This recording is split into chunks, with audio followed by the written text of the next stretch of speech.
Here we got a 31 Ford. It's in a deep like red, almost like a burgundy red. Top is chopped.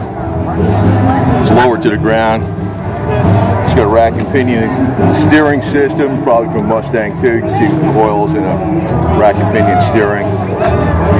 Hood's closed. Probably got a small block Chevy or small block Ford. With the spotlights on there, mirror up on the top. You got a modern interior. Automatic. Much nicer interior than they came with because they actually used to stuff the seat with moss from trees. A lot of times that moss from trees had bugs in it, believe it or not.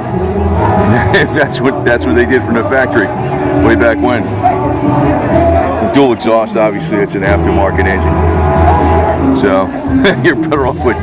And you notice how the earlier Model A's, the door actually closed over the body. Then they made it where the body was like recessed and the door would fit flush. That's actually how they made them.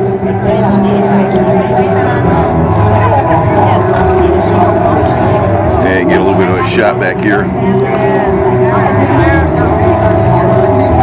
Yeah, she's sweet.